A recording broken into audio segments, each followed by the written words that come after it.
दोस्तों, कूटनीति यानी डिप्लोमेसी की दुनिया में एक पुरानी लेकिन बेहद सटीक कहावत है। जब शेर शिकार पर निकलता है तो वह दहाड़ता नहीं, वह खामोशी से चलता है, इतनी शांति से कि शिकार को अपनी मौत का एहसास तब होता है जब सब कुछ खत्म हो चुका होता है। पिछले 1.5 महीने से पूरी दुनिया की नजरें भारत के सबसे अहम पड़ोसी देश बांग्लादेश पर टिकी हुई थीं।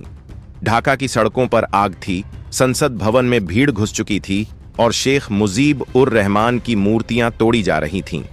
हालात इस कदर बिगड़ गए कि 15 साल तक देश पर शासन करने वाली प्रधानमंत्री शेख हसीना को अपना देश छोड़ना पड़ा। और जैसे ही उनका हेलीकॉप्टर भारत के गाजियाबाद एयरबेस पर उतरा, सरहद के उस पार इस्लामाबाद से लेकर बीजिंग तक जश्न शुरू हो गया।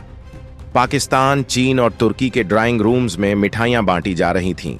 उन्हें लगने लगा कि भारत फंस गया है। उन्हें लगा कि भारत ने अपना सबसे भरोसेमंद दोस्त खो दिया है। उनका मानना था कि अब बांग्लादेश भारत के हाथ से निकलकर पाकिस्तान और चीन की गोद में चला जाएगा। पाकिस्तान की खुफिया एजेंसी ISI और चीन के रणनीतिकार इसे भारत के खिलाफ एक नया पूर्वी मोर्चा मान रहे थे, एक ऐसा मोर्चा जो भारत को अपने ही पड़ोस में उलझा देगा। लेकिन दोस्तों, वे एक बात समझ नहीं पाए। PM नरेंद्र मोदी, विदेश मंत्री S जयशंकर और राष्ट्रीय सुरक्षा सलाहकार अजीत डोभाल की वह चाल जो दिल्ली के साउथ ब्लॉक के बंद कमरों में बेहद चुपचाप तैयार की जा रही थी। आज की सबसे बड़ी खबर यह नहीं है कि शेख हसीना भारत में सुरक्षित हैं। असली खबर यह है कि भारत ने शेख हसीना को कमजोर मोहरे की तरह नहीं, बल्कि शतरंज के खेल की सबसे ताकतवर वजीर की तरह इस्तेमाल किया है। पिछले कुछ दिनों से बांग्लादेश की अंतरिम सरकार और वहां सक्रिय कट्टरपंथी गुट भारत से मांग कर रहे थे कि शेख हसीना को ढाका वापस भेजा जाए। मकसद न्याय नहीं था, मकसद भारत को दबाव में लाना था। लेकिन भारत ने जो साफ और सख्त रुख अपनाया, उसने पाकिस्तान की रणनीति पर पानी फेर दिया, चीन की घेराबंदी को तोड़ दिया और तुर्की के मंसूबों को हवा में उड़ा दिया।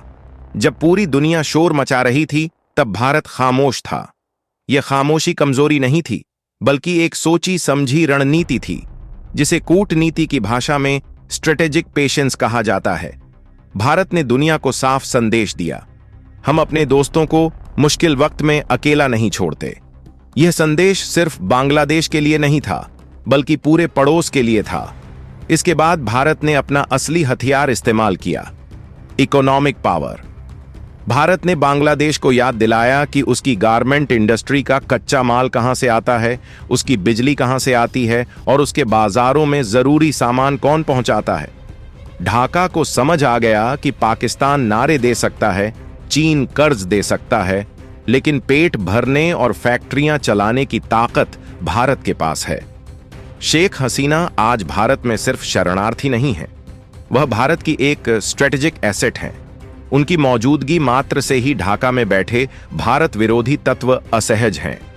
पाकिस्तान को लगा था कि अब बांग्लादेश में भारत विरोधी जिहाद शुरू होगा, लेकिन भारत ने कूटनीतिक चैनल खुले रखकर पाकिस्तान को पूरी तरह साइडलाइन कर दिया। चीन का सपना था कि वह तीस्ता प्रोजेक्ट और मोंगला पोर्ट पर कब्जा जमाएगा, लेकिन भारत ने श्रीलंका का उदाहरण सामने रखकर बांग्लादेश को कर्ज के जाल से सावधान कर दिया। तुर्की सोच रहा था कि वह बांग्लादेश के जरिए इस्लामी दुनिया का नेता बनेगा, लेकिन भारत और अमेरिका की साझा रणनीति ने उस रास्ते को भी बंद कर दिया। दोस्तों, शेख हसीना को शरण देना सिर्फ मानवीय फैसला नहीं था, यह एक साफ संदेश था। जब तक शेख हसीना भारत में सुरक्षित हैं, तब तक पाकिस्तान और चीन बांग्लादेश में खुलकर खेल नहीं सकते।